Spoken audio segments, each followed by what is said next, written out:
Hello friends, आपका एक बार फिर से स्वागत है आपके अपने YouTube channel education for all में। तो जैसा कि आप लोग जानते हैं कि हम लोग जनरल नॉलेज यानी कि जीके से संबंधित इंपॉर्टेंट प्रश्न कर रहे हैं।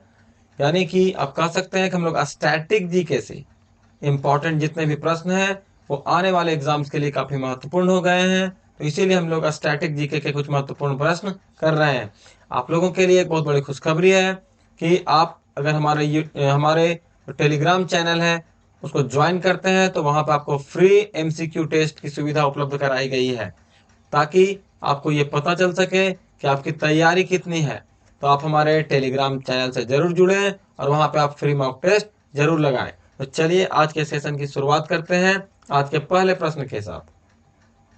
पहला प्रश्न है, खेल के दौरान एक बैडमिंटन खिलाड़ी को दिया गया ब्लैक कार्ड जो है वो किसको इंगित करता है, यानी क्या बताता है अगर किसी खिलाड़ी को ब्लैक कार्ड मिल गया तो? क्या वो निलंबन को बताता है, चेतावनी को, दोष को या अयोग्यता को? तो इसका जो सही आंसर है वो ऑप्शन नंबर डी, अयोग्यता, यानी कि डिस्क्वालिफिकेशन। ठीक है, अगर किसी को ब्लैक कार्ड मिलता है तो आप समझ लीजिए कि वो प्लेयर क्या हो गया, डिस्क्वालिफाइड हो गया। ठीक है, उसके बाद आपसे पूछेगा कि अगर येलो कार्ड मिलता है तो येलो कार्ड क्या दिखाता है? तो येलो कार्ड दिखाता है कि वो जो मिस बिहेव कर रहा है, मिस बिहेव कर रहा है खिलाड़ी। उसके बाद अगर रेड कार्ड दिखाता है तो रेड कार्ड का मतलब होता है कि कदाचार, यानी कि वो जो सो गलती में पकड़ा गया है तो उसे कदाचार की श्रेणी में रखा जाएगा। अब अगर बैडमिंटन की बात कर रहे हैं तो बैडमिंटन में कहता है कि जो है सो इसका कोर्ट का लेंथ कितना होता है, लंबाई कितना होता है बैडमिंटन कोर्ट का? ये होता है 13.40 मीटर, या आप कह सकते हैं 44 फीट, 44 फीट। और अगर इसी का चौड़ाई अगर बात करेगा यानी कि ब्रेथ का बात करेगा तो 5.18 मीटर होता है, या आप कह सकते हैं कि 17 फीट होता है। फिर एक बात याद रखिएगा, खिलाड़ी को जनरली जो रेड कार्ड मिलता है वो जो है तो 2 येलो कार्ड के बाद मिलता है, यानी कि उसे पहले वार्निंग दिया जाएगा, वार्निंग के बाद भी नहीं समझ में आ रहा है तो उसे रेड कार्ड दे करके बाहर कर दिया जाएगा। ठीक है, अगला क्वेश्चन है, मई 2022 में नीति आयोग का नया उपाध्यक्ष किसे बनाया गया है? तो जो मई 2022 है उसमें नया जो उपाध्यक्ष है नीति आयोग का वो बनाया गया सुमन बेरी को। अगर आपसे पूछता कि अध्यक्ष कौन है तो अध्यक्ष जो है सो नीति आयोग के हमेशा प्रधानमंत्री होते हैं। तो अभी जो है सो अध्यक्ष कौन है? नरेंद्र मोदी। ठीक है, अब आपसे बात करता है नीति आयोग के बारे में। तो सबसे पहले आपसे ये सवाल पूछेगा कि नीति आयोग में नीति शब्द का फुल फॉर्म क्या है? तो नीति का मतलब होता है national institute, national institute for transforming India, transforming India. ठीक है, ये इसका नीति का फुल फॉर्म होता है। फिर आपसे पूछेगा कि नीति आयोग का पहले क्या नाम था? तो पहले इसी का नाम जो है सो क्या था? Planning commission, planning commission. ठीक है, उसके बाद अगर आपसे पूछेगा कि नीति आयोग जो है प्लानिंग कमीशन से कब बना, यानी इसका नाम जो है सो कब चेंज हुआ, तो नाम जो है सो वो बदल गया आपका 1 जनवरी 2015 को।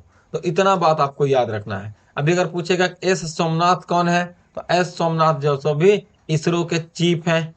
ठीक है, मनोज पांडे अभी सीडीएस। चलिए आगे चलते हैं। आज का हमारा अगला प्रश्न है, निम्नलिखित में से किसके बारे में कहा जाता था या कहा जाता है कि उसने हिंदुस्तानी संगीत में कई रागों या धुनों की रचना की है? तो ये जो है सो कहा जाता था आपका तानसेन को। ठीक है, तानसेन को। और तानसेन की अगर हम बात करें तो इनका जन्म कब हुआ था? तो इनका जो जन्म है वो 1506 ईस्वी में ग्वालियर में हुआ था, ग्वालियर में हुआ था। एक सवाल इससे और पूछा जाता है कि इसका जो वास्तविक नाम था वो क्या था? इसका जो वास्तविक नाम था वो था रामतनु पांडे। क्या था? रामतनु पांडे। इनकी मृत्यु कब हुई तानसेन की? तो ये 1586 ईस्वी में आपका आगरा में इनकी जो सो मृत्यु हो गई। ये किसके दरबार में थे? तो अकबर के दरबार में थे, और अकबर ने इन्हें एक उपाधि दी थी जिसको कहा जाता था मियाँ की उपाधि, यानी मियाँ की उपाधि। इन्हें जो सो अकबर प्यार से मियाँ कहते थे। ठीक है, अब देखिए इनके बारे में कहावत भी है कि जैसे एक बार दरबार में क्या हुआ कि बहुत सारे दीपक रखे हुए थे और उनको जलाना था। तो ये जो इतना अच्छा गाते थे, इतना अच्छा गाते थे कि ये क्या किए कि उसे जो सो गाने के दरमियान वो सारे दीपक जल उठे। हालांकि ये क्या है, कहानी है, ये इनके बारे में कहावत कहा गया है। ठीक है, उसके बाद अगर बात करें राजा बीरबल की, तो आप भी जानते हैं राजा बीरबल जो सो अकबर के मंत्री थे। ठीक है, अगला प्रश्न देखिए, वर्नाकुलर प्रेस एक्ट किस वर्ष बनाया गया? तो वर्नाकुलर प्रेस एक्ट बनाया गया जो है सो यानी कि लागू किया गया किस वर्ष, ये आपसे पूछा है। इसका सही आंसर ऑप्शन नंबर बी 1878 को। अगर आपसे पूछता कि भारत का पहला जो समाचार पत्र है वो कौन सा था, तो भारत का पहला था बंगाल गजट। ठीक है, और बंगाल गजट जो है सो भारत का पहला समाचार पत्र था। लेकिन अब यहां बात करते हैं हम लोग वर्नाकुलर प्रेस एक्ट का। इसमें कहा गया कि भारत का कोई भी समाचार पत्र जो है वो ब्रिटिशर्स के मर्जी के खिलाफ जो सो नहीं लिखेगा। यानी अगर ब्रिटिशर्स बोलेंगे तो ही वो उसमें न्यूज छाप सकता है। अगर ब्रिटिशर्स को लगता है कि ये गलत है या ये हमारे लिए फायदेमंद नहीं है तो उस पर ये प्रतिबंध लगा दिया था। लेकिन यानी आप कहेंगे कि भारत की स्वतंत्रता पर जो सो पूरी तरह से प्रतिबंध लगा दिया, भारत की स्वतंत्रता पर। और किसकी स्वतंत्रता? प्रेस की स्वतंत्रता पर प्रतिबंध लगा दिया। लेकिन जब आए लॉर्ड रिपन 1881 में, तो उन्होंने ये प्रतिबंध को हटा लिया। ठीक है, तो आपसे ये पूछा जाएगा कि वर्नाकुलर प्रेस एक्ट किस वर्ष मनाया गया या बनाया गया, तो यह 1878 ईस्वी में। इसे किसने हटाया? तो लॉर्ड रिपन ने इसे हटाया था। और इसमें मेनली क्या था, भारतीय जो प्रेस है उसकी स्वतंत्रता पर पूरी तरह से प्रतिबंध लगाना इसका मेन उद्देश्य था। अगला प्रश्न, निम्न में कौन सा चालक नहीं है? चालक का मतलब होता है कंडक्टर। तो यानी कि कौन यहाँ पे कंडक्टर नहीं है? तो यहाँ पे हाथ का रबर, चांदी, तांबा, निकल, तो नीचे वाले तीनों के तीनों जो सो कंडक्टर हैं। यहाँ तक कि अगर आप चांदी की बात करें तो ये बेस्ट कंडक्टर है, ये बेस्ट कंडक्टर है। और अगर हाथ के रबर की बात करें तो ये बैड कंडक्टर है। तो हम इसी को बोलेंगे ये चालक नहीं है। यानी ऑप्शन नंबर ए इसका सही आंसर है। चालक किसको कहते हैं? जिससे करंट जो सो आसानी से पास हो सकता है। अब रबर जो रहता है उसमें आसानी से पास नहीं होगा। अगला प्रश्न है, भारतीय संविधान का जो अनुच्छेद 19 है वो कितने प्रकार की स्वतंत्रता प्रदान करता है? तो ये कुल मिलाकर के कहता है कि जो हमारा आर्टिकल 19 है वो हमें कुल मिलाकर के 6 प्रकार की स्वतंत्रता प्रदान करता है। कौन कौन सा 6 प्रकार है? तो पहला है freedom of speech, freedom of speech and expression, यानी कि बोलने की आज़ादी, अपने आप को एक्सप्रेस करने की आज़ादी।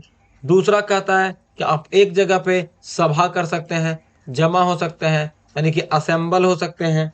ठीक है, विदाउट आर्म्स, यानी कि बिना हथियार के आप एक जगह जमा हो सकते हैं, ये भी आपको आज़ादी है।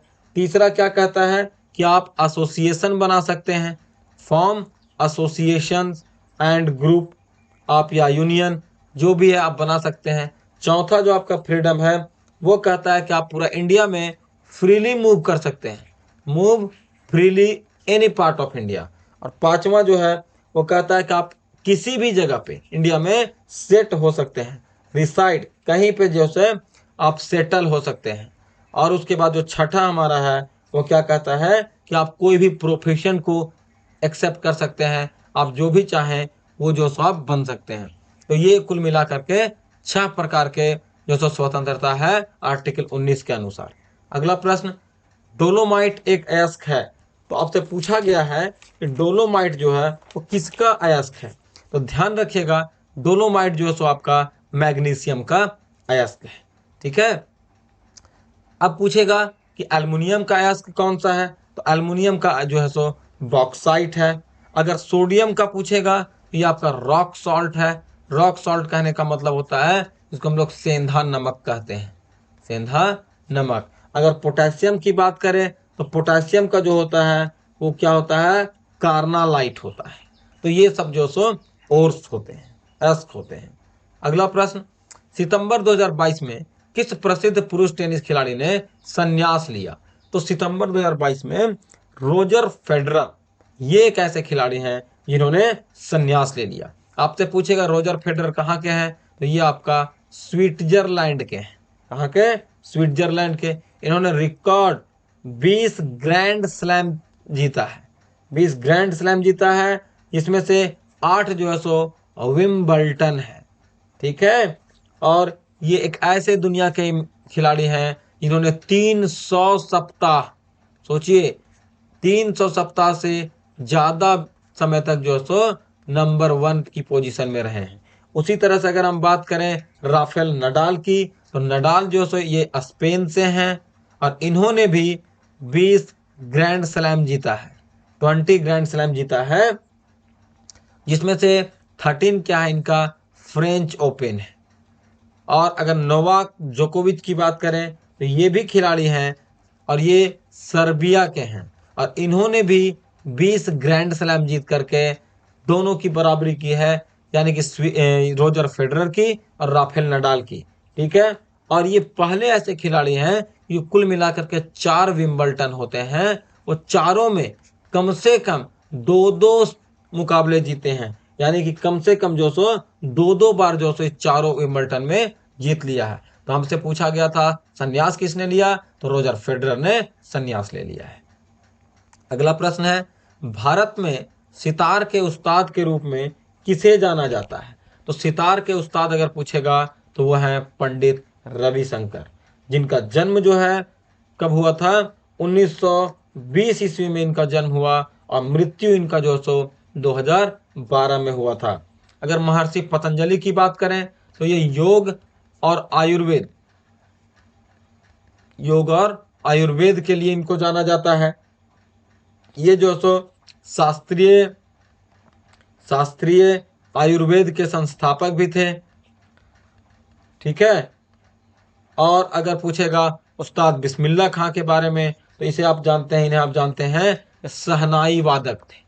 शहनाई वादक जिनका जो जन्म है वो कब हुआ? 1916 ईस्वी में बिहार में हुआ। और बिहार में कहाँ हुआ?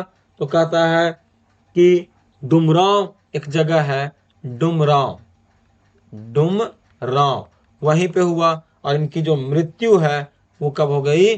2006 में। अगला प्रश्न देखते हैं, 2021 तक भारत में सोने के अयस्क का सबसे बड़ा भंडार किस राज्य में है? तो कहता है कि 2021 तक भंडारण पूछा है। देखिए, आपसे ये नहीं पूछा है कि उत्पादन कहाँ होता है, सिर्फ भंडार कहाँ पे है, तो वो आपका है बिहार में।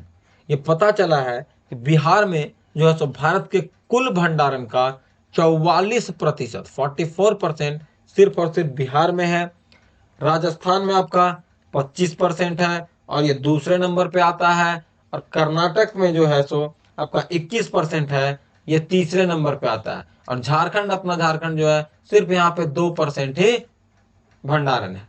लेकिन अगर आपसे पूछे कि सबसे ज्यादा उत्पादन कहाँ पे होता है, तो अगर उत्पादन की बात करें तो ये आपका कर्नाटक में ही होता है। और कर्नाटक में कुल उत्पादन का 99% जो सो आपका सिर्फ और सिर्फ कर्नाटक में उत्पादन होता है। ठीक है, उसके बाद देखिए अगला प्रश्न क्या है, आपसे पूछा गया है प्रसिद्ध स्मारक आराम बाग किसके द्वारा बनाया गया है? तो जो प्रसिद्ध स्मारक है आपका आराम बाग, वो किसके द्वारा बनाया गया है? ये आपसे पूछा गया सवाल है। ठीक है, तो अब देखिए, अब ध्यान दीजिएगा, आराम बाग के बारे में आपसे पूछा है। तो आराम बाग जो है सो ये किसने बनाया है? अकबर ने बनाया है। किसने बनाया है? अकबर ने बनाया है। और अगर पूछेगा कि कब इसने बनाया है, तो इसने जो है तो 1528 ईस्वी में जो सो बनाया है। ठीक है, आराम बाग जो सो कब बनाया, किसने बनाया? तो अकबर ने बनाया है। अगर बाबर की बात करें तो इसी डायनेस्टी का, यानी इसी जो मुगल एम्पायर था उसी का संस्थापक था। बीरबल जो है अकबर का मंत्री था और अलाउद्दीन खिलजी जो सो वो गुलाम डायनेस्टी से संबंधित व्यक्ति थे। ठीक है, तो इतना क्वेश्चन आपको जो सो याद रखना है। ठीक है, अब देखिए हमारा अगला प्रश्न क्या है, भारतीय परमाणु कार्यक्रम के जनक के रूप में किसे जाना जाता है? तो जो भारतीय परमाणु कार्यक्रम है उसके जनक कौन है? तो उसके जनक हैं होमी जहांगीर भाभा, यानी कि ऑप्शन नंबर ए इसका सही आंसर है। इनको और किस नाम से जानते हैं? तो इनको जो है सो हम लोग कहते हैं परमाणु युग के वास्तुकार। कौन सा है? परमाणु युग के वास्तुकार। और इन्हीं को जो है सो परमाणु बम का वास्तुकार भी, परमाणु बम का वास्तुकार भी इन्हीं को कहा जाता है। ठीक है। और अगर पूछता कि विक्रम साराभाई के बारे में, तो इन्हें जो है सो भारत में अंतरिक्ष कार्यक्रम का जनक माना जाता है। सीवी रमन की बात करें तो इनको 1930 ईस्वी में फिजिक्स का नोबेल पुरस्कार मिला, और वो किसके लिए मिला था? तो वो मिला था रमन इफेक्ट के लिए, रमन इफेक्ट के लिए मिला था। और एस सोमनाथ जो है अभी वर्तमान समय में इसरो के चीफ हैं। ठीक है। अच्छा, अगर आपसे बात करेगा कि इसमें से बताइए कि जो इसरो है उसकी स्थापना कब हुई थी, तो आपको पता है ये 15 अगस्त 1969 को इसकी जो सो स्थापना हुई थी। ठीक है। अगला प्रश्न है, देखिए एक क्वेश्चन है आपसे पूछा गया है कि ये जो है सो कैमेलिया साइनेसिस ये एक पौधा है, तो इस पौधे के बारे में आपसे पूछा गया है कि ये किस चीज का पौधा है। ठीक है। तो आपको यहाँ पे बताना है। तो इसका जो सही आंसर है वो है, कहता है ये चाय का एक पौधा है। ठीक है। और इसका जो केंद्र है, अगर पूछे कि चाय का केंद्र कहाँ पे है, तो चाय की जो उत्पत्ति हुई है वो चीन से शुरू हुई है। और इसे जो सो चाय को यानी कि कहा जाता है पेय फसलों की रानी, पेय फसलों की रानी। ठीक है। अगला प्रश्न देखिए, निम्न में कौन सा मच्छर का प्रकार नहीं है? ये देखिए यहाँ जो आपको 4 ऑप्शन दिए हुए हैं, एंडीज, एनाफ्लीज, क्यूलेक्स। ठीक है। ये सब जो सो आपसे दिया हुआ है, और है लिमुलस। ये चारों में से पूछा गया है कि कौन मच्छर का प्रकार नहीं है। तो देखिए एंडीज की अगर बात करें तो ये कहता है कि ये भी एक मच्छर है। ये इसका जो मादा एंडीज होता है वो क्या करता है? डेंगू को कैरी करता है, डेंगू का वाहक होता है। अगर एनाफ्लिज की बात करें तो आप जानते हैं कि मादा एनाफ्लिज जो है इसी के काटने से मलेरिया होता है ना। इसी को मादा एनाफ्लिज को ही किंग क्रैब भी कहा जाता है, किंग क्रैब, इसको शॉर्ट में हम लोग केकड़ा भी कहते हैं। ठीक है। और ये जो है सो कहता है कि 190 वर्षों से अपरिवर्तित रहा है, यानी इसमें कोई भी चेंजिंग नहीं आया है। अगर क्यूलेक्स की बात करें तो ये जो है सो भी एक तरह का मच्छर है जो जापान में जनरली पाया जाता है। इसको हम लोग जापानी राइसेफ्लाइटिन कहते हैं, जापानी राइसेफ्लाइटिन कहते हैं। और लिमुलस जो है ये हमारा एक मच्छर नहीं है। तो इसका सही आंसर हुआ ऑप्शन नंबर डी। अगला प्रश्न, निम्न में से कौन सा रोग टीका द्वारा नहीं रोका जा सकता है? देखिए अभी बहुत सारे वैक्सीन निकल गए हैं, तो वैक्सीन के द्वारा जो सब बीमारी का इलाज होता है, लेकिन कहता है कि रेबीज, टाइफाइड, बेरीबेरी और खसरा, ये चारों में से कौन सा ऐसा बीमारी है जिसको टीका के द्वारा नहीं रोका जा सकता है? तो वो आपका ऑप्शन नंबर सी, यानी कि बेरी। रेबीज जो है आपका कुत्तों के काटने से होता है। ठीक है। तो इसका सही आंसर हमारा ऑप्शन नंबर सी हुआ। अगला प्रश्न, वारली पेंटिंग भारत के किस राज्य की पेंटिंग है? तो जो वारली पेंटिंग है वो भारत के महाराष्ट्र की पेंटिंग है। और ये जो है सो इसे जनजातीय कला का रूप है, इसे जनजातीय कला के रूप में माना जाता है।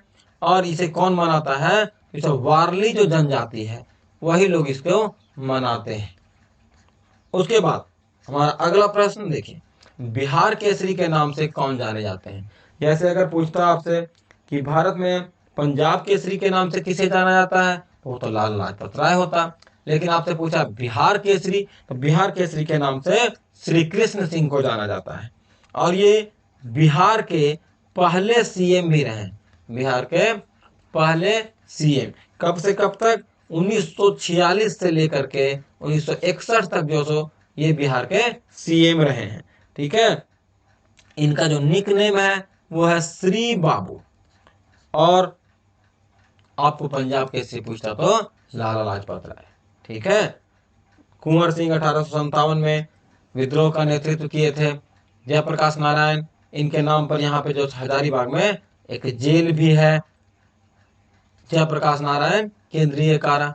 अगला प्रश्न देखिए, रजिया को दिल्ली सल्तनत के सिंहासन से किस वर्ष हटाया गया, यानी कब इसको हटा दिया गया, वो आपसे पूछा गया है। तो इसको जो 1240 में हटा दिया गया। अच्छा, अगर पूछेगा कब ये गद्दी पर बैठी थी, तो ये जो है 1236 ईस्वी में गद्दी पर बैठी थी। और ये किस वंश की थी, तो ये जो आपका गुलाम वंश की थी। ठीक है, अच्छा आपसे अगर पूछेगा कि दिल्ली सल्तनत की पहली और अंतिम महिला, तो यही जो है सो आपका रजिया जो थी, रजिया बेगम, ये जो है सो आपका दिल्ली सल्तनत की पहली और अंतिम महिला, पहली और अंतिम महिला शासक बनी थी। इसने क्या किया था कि जो महिलाएं पर्दा पहनती हैं, पर्दे का इस्तेमाल करती है, तो इसने पर्दा प्रथा को पूरी तरह से खत्म कर दिया था। और ये पुरुषों के वेश में आती थी, पुरुषों के वेश में। तो इसका सही आंसर है ऑप्शन नंबर ए 1240। किस मुख्यमंत्री ने फुटबॉल फॉर ऑल जो प्रोग्राम है उसे लॉन्च किया है? तो जैसे ये सब जो सार्वजनिक भलाई का काम होता है, खेल से संबंधित, वो एक ही मुख्यमंत्री हैं, वो कर सकते हैं। इनका नाम है नवीन पटनायक। और ये कहाँ के मुख्यमंत्री हैं? तो ये आपके सीएम हैं ओडिशा के। कहाँ के? ओडिशा के। ठीक है, और ये प्रोग्राम कब लॉन्च हुआ? तो ये प्रोग्राम 10 अक्टूबर 2022 को लॉन्च हुआ। यह भारत का पहला ऐसा कार्यक्रम है जिसका एम है स्कूली बच्चों में, स्कूली बच्चों में जो सो फुटबॉल को बढ़ावा देना, फुटबॉल को बढ़ावा देना। ठीक है, तो ये इसका सही आंसर था। अगला प्रश्न, फीफा विश्व कप 2023 की मेजबानी कौन सा देश करेगा? तो जो फीफा विश्व कप है उसकी मेजबानी कुल मिलाकर के 2 देश करने वाले हैं, एक है ऑस्ट्रेलिया और दूसरा है न्यूजीलैंड। यानी कि इसका सही आंसर होगा ऑप्शन नंबर डी, ए और बी दोनों। ठीक है, अब आपसे पूछेगा कि फीफा का जो हेडक्वार्टर है वो कहाँ पे है? तो ये है आपका ज्यूरिख में। और ज्यूरिख कहाँ पे है? तो आपका है स्विट्जरलैंड में। उसके बाद अगर पूछेगा कि फीफा का जो स्थापना है वो कब हुआ था, तो इसकी स्थापना एस्टैब्लिशमेंट 21 मई 1904 ईस्वी को हुआ था। और कहाँ पे हुआ था? तो पेरिस में। और पेरिस किसकी राजधानी है? तो ये फ्रांस की राजधानी है। अगर पूछेगा कि वर्तमान समय में चैंपियन कौन है इसका, फीफा का, तो वर्तमान चैंपियन जो है वो आपका है अर्जेंटीना। अर्जेंटीना, वही अर्जेंटीना जिससे आपका जो सो मेसी का संबंध है। और सेकेंड जो इस बार जो हुआ था उसमें सेकेंड पोजीशन पे कौन रहा था? तो फ्रांस रहा था। और वही फ्रांस जहां पे एम्बापे का राज चलता है। एम्बापे का राज मतलब फुटबॉल के क्षेत्र में एम्बापे बहुत बड़े उभरते हुए खिलाड़ी हैं और आने वाले समय में और भी खतरनाक हो जाएंगे। अगला प्रश्न है, खेलो इंडिया यूथ गेम का 5वां संस्करण मध्य प्रदेश के कितने शहरों में आयोजित किया जाएगा? तो ये कुल मिलाकर के कहता है कि 8 शहरों में आयोजित किया जाएगा। ठीक है, अच्छा अभी जो हो रहा है या अभी जो हुआ 5वां संस्करण इसका, वो कब से कब तक हुआ? तो ये आपका 31 जनवरी 2023 से लेकर के 11 फरवरी 2023 तक इसका आयोजन किया गया। अगर आपसे पूछता कुल मिलाकर के 5 हुए हैं, तो 5वां तो आपको पता है। अब पूछता पहला कब हुआ, दूसरा, तीसरा और चौथा। तो पहला याद रखिएगा ये 2018 में हुआ था और ये कहाँ हुआ था? न्यू दिल्ली में। अगर दूसरा पूछेगा तो ये आपका 2019 में हुआ और कहाँ पे हुआ? पुणे में। फिर तीसरा अगर आपसे पूछेगा तो तीसरा आपका 2020 में ही हुआ और वो हुआ गुवाहाटी में, गुवाहाटी। और अगर चौथा पूछेगा तो चौथा जो है सो आपका 2022 में हुआ और ये हरियाणा में हुआ, क्योंकि आप जानते हैं कि बीच में कोरोना का भी साया था। अगला प्रश्न, न्यूट्रॉन की खोज किसने की? न्यूट्रॉन की जो खोज है वो किसने की, ये आपसे पूछा गया है। तो हमने आपको पहले भी वीडियो में बताया है, हमारा जो पुराना वीडियो है उसमें भी हमने आपको बताया था कि न्यूट्रॉन के लिए अगर पूछे या इलेक्ट्रॉन के लिए पूछे तो हम लोग एक ही फॉर्मूला याद रखते हैं, ईट पर नाच। यानी ईट से क्या हो गया, ई से इलेक्ट्रॉन और इसका हो गया थॉमसन, पर से प्रोटॉन और इसका हो गया आर से रदरफोर्ड,